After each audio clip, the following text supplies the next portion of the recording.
Saludamos con Franklin Ramírez. ¿Cómo le va, Franklin? Gracias por aceptar conversar estos minutos aquí en Ecuador en Directo. Bienvenido. Buen día, Jaime. Gracias por la invitación. Un gusto. Bueno, no sé por dónde empezar, tantas cosas que hay que debatir aquí en este espacio. Espero que el tiempo nos dé para conversar con Franklin Ramírez. Franklin, empecemos analizando el tema del ataque que hay en contra de la Corte Constitucional. Se viene dando este ataque desde hace aproximadamente, no sé si un mes o un poco más. ¿Cuál es el propósito del gobierno? ¿Qué es lo que quiere el gobierno?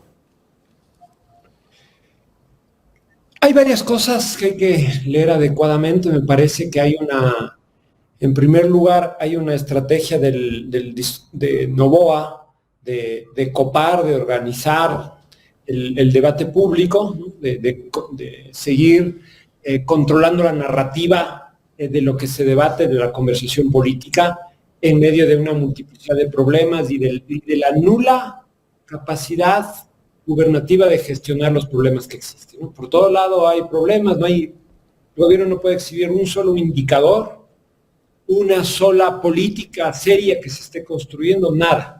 Entonces, es fundamental para el gobierno tener unos salvavidas narrativos cada tanto para ocupar el discurso, el debate, y así poner parches sobre los grandes problemas del país.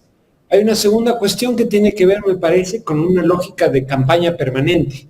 Me parece que Noboa, luego de abril, luego del triunfo bastante dudoso que tuvo, pero con una distancia grande, quiere seguir refrendando y reiterando ese apoyo popular, y la consulta, ¿no? este ataque a la Corte Constitucional, esta lógica de situar un nuevo enemigo para su gobierno, esta lógica le permite abrir un nuevo plebiscito sobre su figura, tratar de sostener y ampliar el apoyo popular que tendría, y de llamar otra vez a las urnas para movilizar a la ciudadanía, ¿no? Y me parece que hay una cosa de que Noboa está queriendo construir su pueblo, de que Noboa está queriendo exhibir algo más que el poder de las élites y las fuerzas armadas, ¿no? Que está haciendo está tratando de tener un tejido propio, un músculo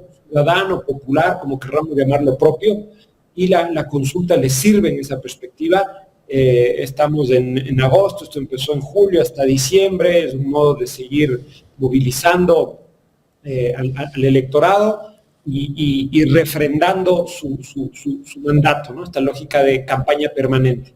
Después hay un tercer factor que me parece que es como sumamente importante, que es una lógica de poder, es una lógica de acelerar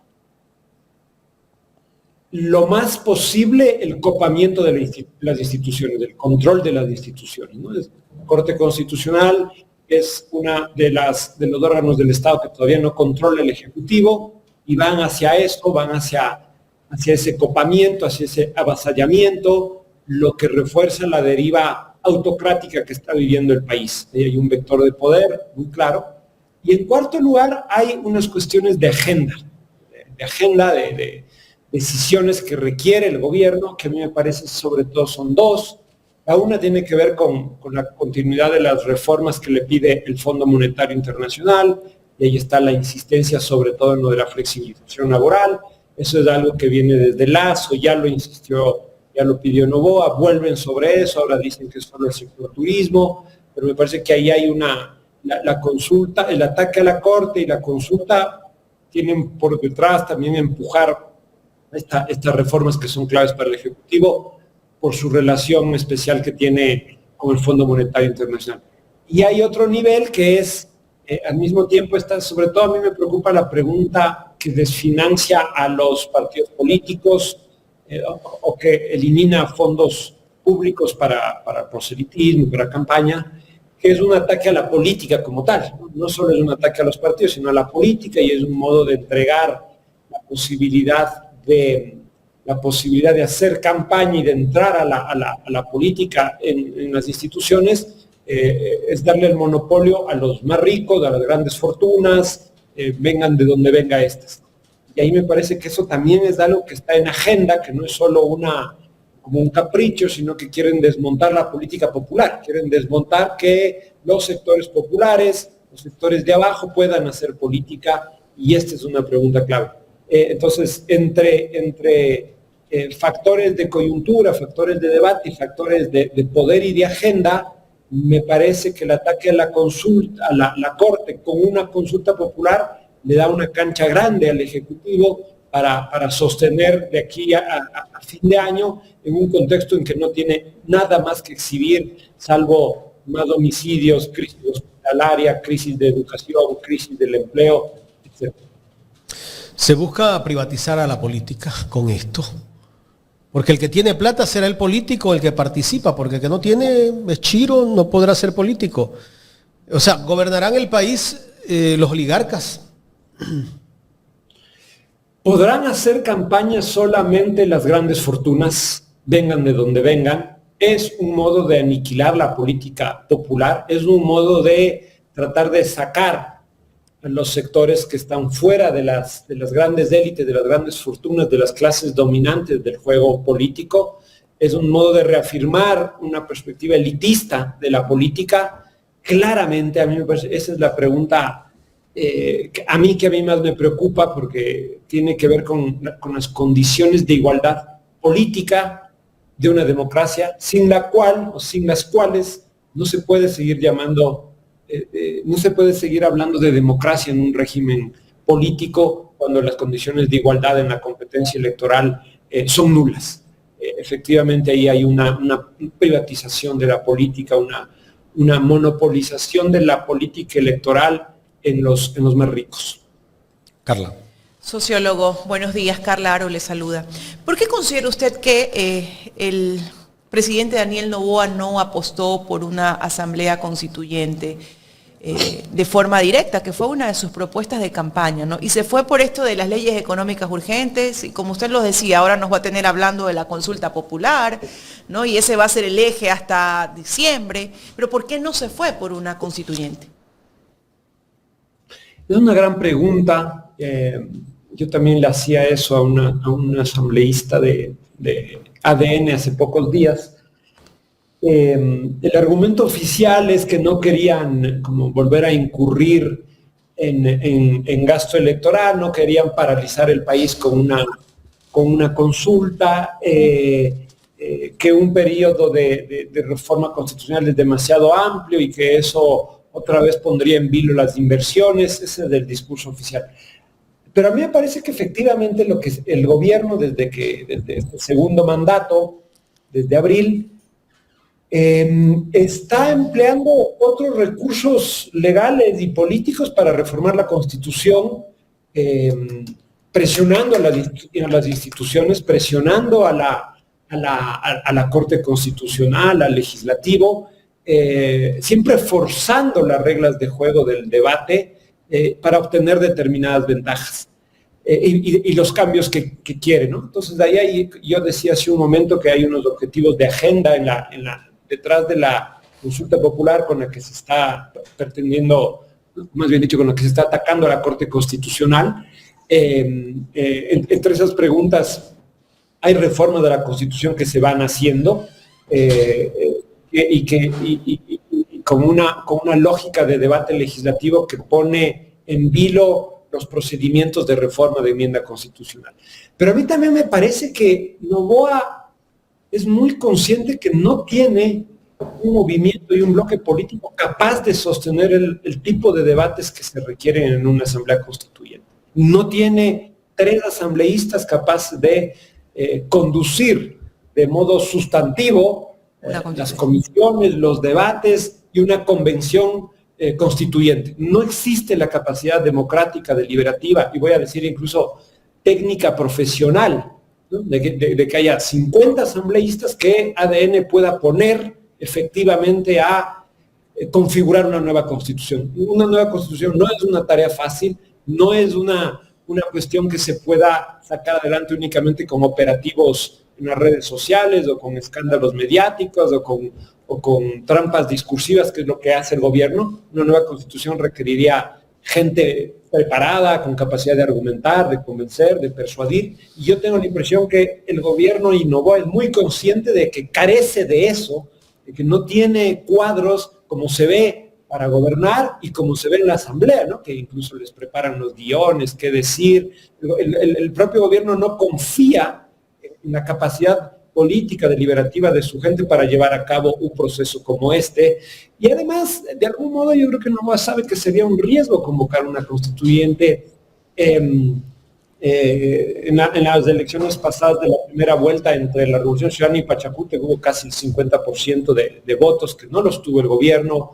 No es fácil replicar el resultado que se produjo en condiciones bastante fraudulentas, vamos a decir así. No es fácil replicar ese resultado, no es fácil volver a tener una mayoría. Me parece que hay un realismo político del gobierno frente a una posibilidad de obtener otra vez una mayoría, y entonces hace cambios constitucionales de otro modo, avasallando las instituciones, extorsionando los procesos vigentes para proceder a la reforma de la Constitución.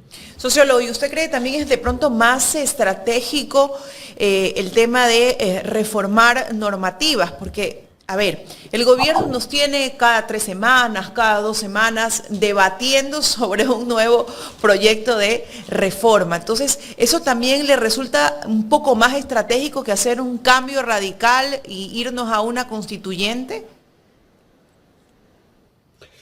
Sí, es lo que vemos, ¿no? Es lo que vemos efectivamente, una lógica de estas leyes urgentes que se manejan. Fíjese bien, una ley urgente requiere unos tiempos muy cortos de debate. Y cuando uno ve qué se ha debatido en la Asamblea, uno no ve ninguna capacidad de argumentación sostenida del bloque de ADN. Entonces le sirve muy bien esta lógica de reformas en tiempos breves, que no se circula debidamente la palabra en la Asamblea, no hay debates extendidos en el Pleno. Entonces es una lógica que además de permitir al gobierno copar el debate público y orientar, organizar por dónde va la conversación política cada mes, también le permite evitar el desgaste que supone aprobar leyes con debates sustantivos, ¿no? Decretos urgentes, rápidos, que se despachan como sin deliberación legislativa democrática, y una serie de reformas que le permiten orientar el debate público. Entonces, efectivamente, uno podría pensar que es más estratégico, aunque yo no sé si es una lógica que sea sostenible de aquí, ahora en esta coyuntura, y yo creo que esto tiene mucho que ver con la debilidad de la oposición política, o más bien dicho, con el hecho de que la oposición política no esté debidamente coordinada o no esté coordinando del modo debido la confrontación democrática con Daniel Noboa. Entonces, mientras la oposición no logre levantar cabeza, esa estrategia del régimen de una serie de leyes urgentes de diverso tipo le va a seguir permitiendo controlar el debate y avanzar en ciertas reformas. Hay que ver obviamente cómo termina este conflicto con la Corte Constitucional, que por lo pronto le ha puesto un alto a estas reformas que está proponiendo el gobierno, con lo cual la estrategia que ha venido usando hasta ahora empieza a fallar, ¿no? Entonces, pero vamos a ver cómo termina. Me parece que estamos solo en los primeros rounds de esta avanzada sobre la Corte Constitucional. ¿Y por qué la oposición, voy a coger su término específico, no levanta cabeza, ¿no?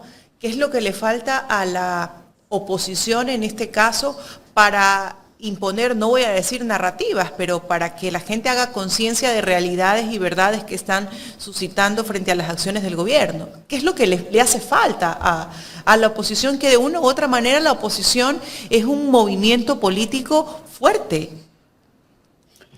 Absolutamente, ¿no? A mí me parece que hay dos grandes bloques de oposición. El uno es la Revolución Ciudadana, que es el único que tiene presencia en las instituciones. Es la única fuerza política de oposición en este país. Es la única que tiene representación específica en la Asamblea Nacional, y por lo tanto la Revolución Ciudadana es la única que representa al conjunto de sectores que están contra el gobierno, que son críticos del gobierno, y esto es claro. Por otro lado está el bloque de la CONAIE, sobre todo yo diría ligado a Leonidas Issa. Ya vimos lo que pasó hace 2 días con este intento de atentado a Issa. Eso no es casual, es porque lidera una corriente social popular de movilización que ha sido crítica al régimen y a los diversos regímenes desde Lenín Moreno en adelante. Entonces está ahí. Estos son dos grandes bloques que en principio podrían tener, respecto a tu pregunta, una mayor capacidad de coordinación y tal. Esto no se ve, cada uno corre por su lado. Pero sobre todo, a mí me parece, vamos a ver, en los últimos días he visto algo que no se había visto desde abril, desde mayo, digamos así. Varios asambleístas de la Revolución Ciudadana han ido a visitar hospitales públicos para constatar el deterioro brutal que existe en el día a día de los centros de salud.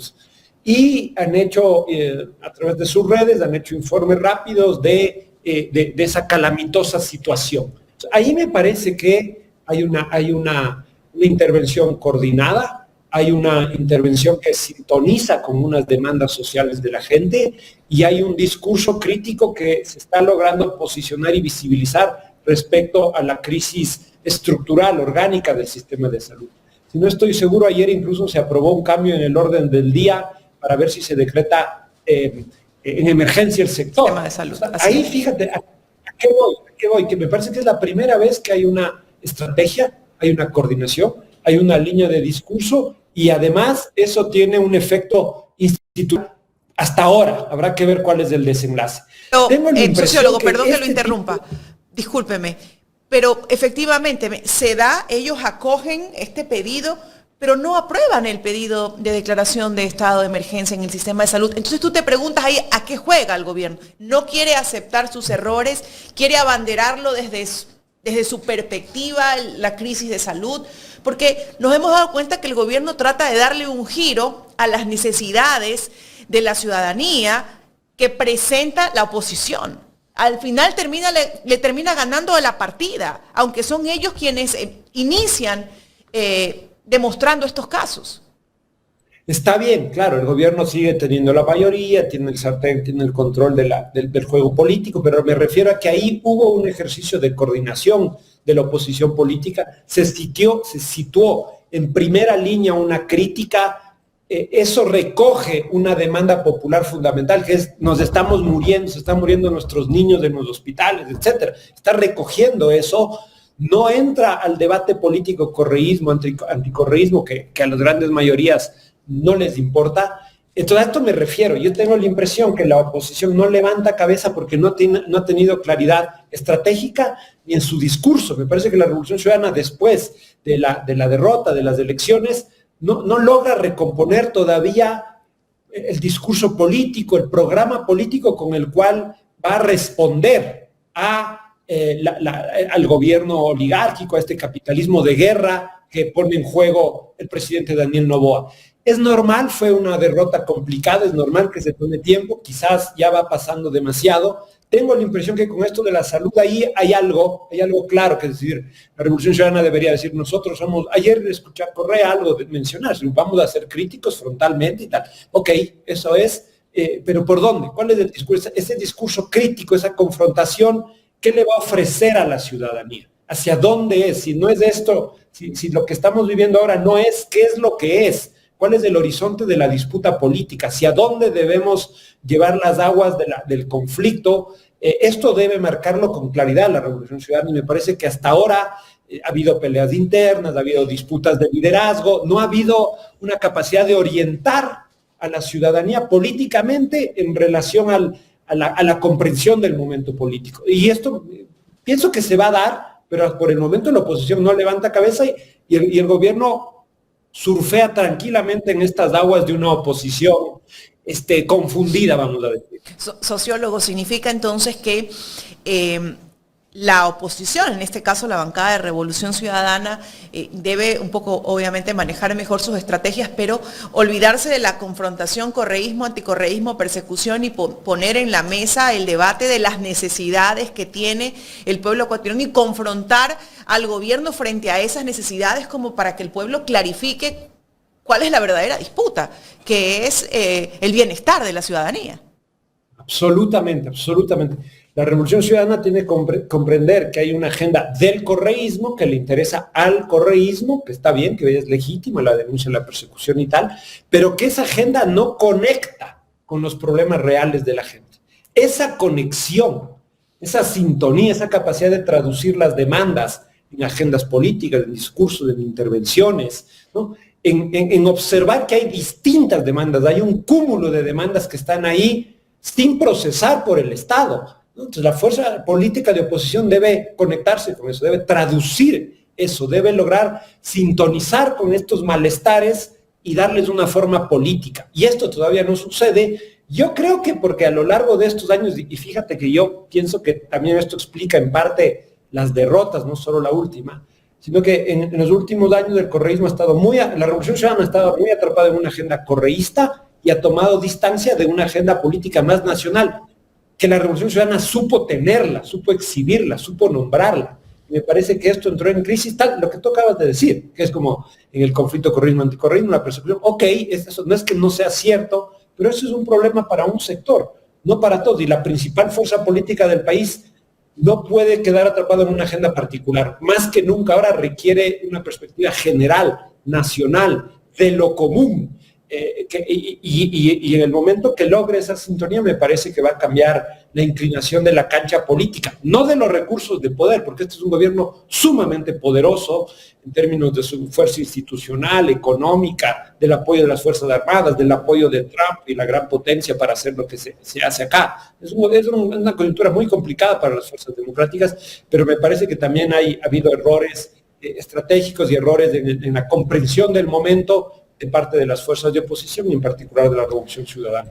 Franklin, ¿qué lectura darle a las expresiones del expresidente Rafael Correa el día de ayer? En una entrevista dijo que el gobierno buscaba una oposición pactada con la Revolución Ciudadana y que esta propuesta la rechazó la candidata o ex candidata Luisa González. Sí, me parece que yo había escuchado esto también en boca de Luisa González, alguna vez lo dijo hace poco, esta idea de una oposición coordinada. Como para hacer una especie de show, ¿no?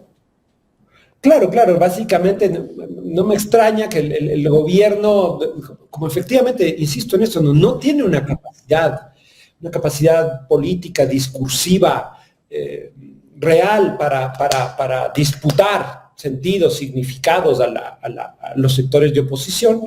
Entonces prefiere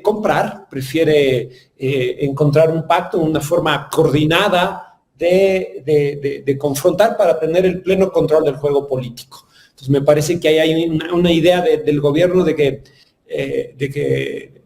el gobierno no puede operar de modo democrático con una oposición democrática, que tiene incapacidad de tolerar, de jugar, de comprender y de reconocer a la oposición democrática, y solo la puede reconocer en tanto la controle, en tanto tenga certeza de cuáles son las maniobras que va a hacer el otro. En esa frase se revela un modo de comprensión de la política, que es como, no quiero oposición, quiero un actor político que me diga cómo va a jugar. Esa es una otra señal más del escaso músculo democrático que tiene Noboa y su régimen, ¿no? Y claramente me parece que la respuesta es, no puede haber una oposición coordinada, no puede haber un tipo de pacto cuando lo que está sucediendo en el país es claramente atentatorio a los derechos humanos, a los intereses de las grandes mayorías, y a la existencia de una democracia en este país. Entonces me parece que la respuesta política que ha dado la Revolución Ciudadana, que como decía antes, no necesariamente se traduce todavía en una claridad estratégica en la coyuntura, pero la respuesta política hay veces que es necesario tener una diferenciación clara, nítida, radical con el adversario. Hay veces que uno puede decir, sí, yo a veces voy a votar contigo, otras veces no, vamos a verse, pero lo que está sucediendo en el país requiere, para mí, una frontera política, una claridad de decir, esto no va por aquí y nosotros no vamos a sostener esto, ¿no? Me parece que esa ha sido la respuesta por ahora de la Revolución Ciudadana, y vamos a ver cómo esto Que es una respuesta complicada, Jaime, porque uno podría decir, es más fácil el discurso según lo que propone el gobierno, yo voy a decir a esto sí, a esto no, ahí vamos viendo, negociamos un poco. Ahora, cuando uno se declara en una oposición frontal, como lo ha dicho Correa, el margen de acción es más pequeño. Hay que construir una posición política desde un no, desde una diferenciación nítida. Esto reduce la cancha del sector de oposición. Es difícil esa actuación, más bien dicho, esa orientación estratégica que está tomando la Revolución Ciudadana, y requiere estrategia, requiere sintonía, pero me parece, a mí es mi posición personal, que es la posición correcta en un momento de debacle del país, y de que el Estado no da ninguna señal de que realmente le interese resolver los problemas de las grandes mayorías. Así es, ya en la recta final, Franklin, te prometo que en 3 minutos despedimos esta entrevista. Vimos el día de la marcha o la movilización que hizo el gobierno hacia la Corte Constitucional. Bueno, fue no sé cuántos, unos 10.000 o más de 10.000. Muchos gente que trabajaba o trabaja para el gobierno nacional participaron, fueron obligados. En Quito están todos los ministerios y gente de los ministerios me imagino que se movilizó. Pero ese día la gente o los que participaron de esa movilización esperaban que el presidente de la República se lance un buen discurso, pues, ¿no? O sea, había gente que habían ido de Loja, de Manabí, de Guayas, a esa movilización, y toda esa gente fue con la esperanza de ver a su primer mandatario, al presidente de la República, que se lance un buen discurso. Ese discurso que tuvo el presidente de la República fue un discurso vacío, Franklin. Absolutamente, pero me parece que en términos políticos el gobierno, el régimen había, digamos, cumplido su objetivo, que era una movilización, esto que decía yo al inicio, de presentar a Pero Noboa, para ser un líder necesitas mandarte un buen discurso. Eso es lo que pensamos nosotros, ¿no? Puede ser, nos gusta líderes con un buen discurso. Noboa claramente es un líder mucho más parco, mucho más cáustico, que no habla mucho. Su discurso se entra por redes sociales, él dice poco. Ese es un poco su estilo, ¿no? No es Velasco Ibarra, no es Roldós, no es Correa, es un tipo que se mueve en ese sentido.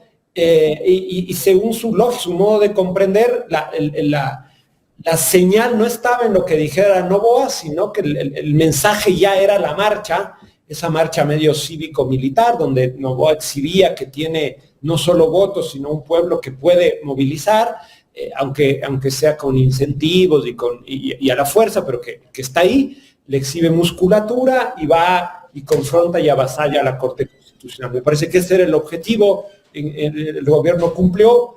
El discurso del régimen nunca está directamente en la boca de Noboa, ¿no? Sino que tiene otro modo de construir su discurso a través de las operaciones de redes sociales, de toda la cooptación que tiene de los medios, de sus grandes influencers, de la propia esposa de Lavinia. Ahí está el discurso, por eso es un adversario, es una configuración política difícil de sintonizar. No es simplemente que la RC o el movimiento indígena confrontan con Noboa, sino que es un modo de intervención más opaco, más descentrado, y que se mueve en términos de las narrativas en distintos frentes. Entonces, lo que diga Noboa sí es importante siempre, porque es el presidente, pero no, la idea no era, me parece a mí, no era una gran oratoria de Noboa para cerrar la marcha, sino que la marcha ya cumplió con su objetivo político, ¿no?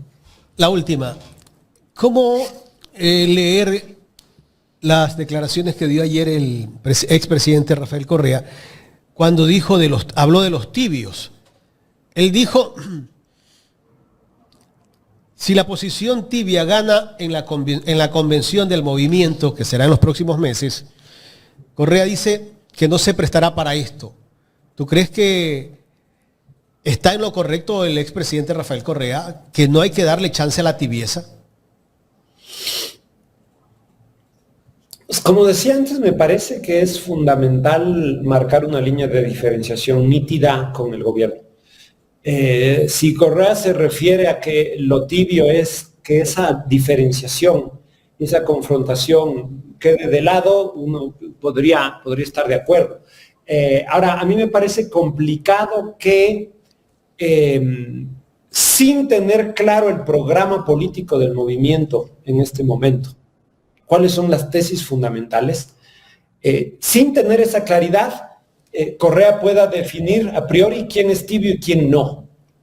Entonces, a mí me parece que efectivamente la idea de la radicalidad o de la tibieza se deben medir no solo con quién es más rabioso en redes sociales y quién confronta más, sino quién tiene más claridad política y estratégica respecto a un programa que el movimiento de la Revolución Ciudadana debe reconstituir en este momento. Entonces, yo insisto, yo estoy de acuerdo en que se requiere una oposición diferenciada, radical, democrática, pero como muy nítidamente diferenciada del gobierno, pero al mismo tiempo me parece que hay que tener cuidado con que esa idea de la tibieza sea un modo de simplemente señalar quién está conmigo y quién no está conmigo, y que no aclare cuál es el programa político y las líneas del discurso que van a permitir a la Revolución Ciudadana y al conjunto de fuerzas democráticas de este país enfrentar este momento tan complicado que vivimos. Una última preguntita para el sociólogo. Depende del tiempo de él, porque un ya minutito. está. La tibieza, ¿cómo cree usted que recibe la ciudadanía la tibieza? ¿No? Y me refiero específicamente, pues, a los militantes de la Revolución Ciudadana que están a nivel nacional. La Revolución Ciudadana siempre ha sido un movimiento heterogéneo, siempre ha sido yo recuerdo en los inicios que hablábamos incluso de una coalición de facciones. La Revolución Ciudadana en sus inicios estuvo alguien como Alberto Acosta y alguien como Vinicio Alvarado. Estuvo buena parte de la izquierda, pero también sectores conservadores y del centro derecha. Me parece que esa heterogeneidad sí se ha reducido un poco en los dos extremos, pero sigue siendo un movimiento heterogéneo. Entonces, cuando uno dice cómo cae en la militancia la Revolución Ciudadana, hay que tener cuidado con eso. Yo creo que todavía no terminamos de conocer bien.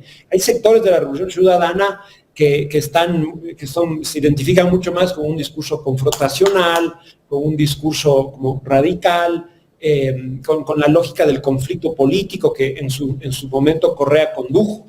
Pero hay otros sectores que me parece que también sintoniza con el discurso de otras figuras son figuras más dadas al diálogo político, a la negociación, a no necesariamente confrontar, sino avanzar de otro modo. La confrontación es una de las lógicas políticas que existen, no es la única. La confrontación no es el único modo de hacer oposición. Hay distintas lógicas y yo creo que ahora mismo en los gobiernos locales esas lógicas están en juego. Y eso se corresponde con la heterogeneidad del movimiento. Esto quiero dejar claro, es un movimiento heterogéneo, bajo el liderazgo de Correa, claramente que le imprime un ritmo, un sentido, pero que ese ritmo y esa dirección, y más ahora que él no está acá, esa dirección no sintetiza, no controla, no resume todo lo que tiene el movimiento. Entonces me parece que lo que menos democráticamente sería bueno para el país ahora es que la Revolución Ciudadana priorice su conflictividad interna a la configuración de un horizonte claro de disputa democrática hacia el gobierno. Entonces me parece que quizás esa lógica de tibios y radicales que sugiere Correa ahora tiene que ver con una discusión al interior de su movimiento que debe resolverse ahí y no colocarse como... Omar Novoa nos hace una aclaración y me parece muy bien, dice, se trata de los tibios que quieren la dirigencia de la RC5. ¿A eso se refiere Correa? Sí, pero de todos modos, o sea, tibio respecto a qué. Yo tengo mi tesis es que es un momento donde se requiere reconfigurar el programa político, las tesis políticas del movimiento de cara a la coyuntura, a esta nueva coyuntura. Ya son 8 años de este dominio político. No ha habido esa reconfiguración del discurso político del programa. Y que la tibieza y la radicalidad no solo es un estilo y un modo de relación con el gobierno, sino que tiene que ver con esa radicalidad respecto al programa. Entonces vamos a ver un programa socialista renovado, es simplemente un programa antineoliberal. ¿Qué es? ¿Qué es? Entonces la tibieza o la radicalidad tiene que ver con cómo se sostiene un programa político, un discurso político, unas tesis políticas hacia adelante y no simplemente un performance, un modo de actuación en medio de la coyuntura política. Gracias, Franklin. Disculpa que nos extendimos unos minutos. Gracias a ustedes, siempre dispuesto a hablar con su medio. Muchas gracias. Gracias a Franklin Ramírez, sociólogo, conversando con nosotros en esta mañana aquí en Los Especialistas de Ecuador en Directo.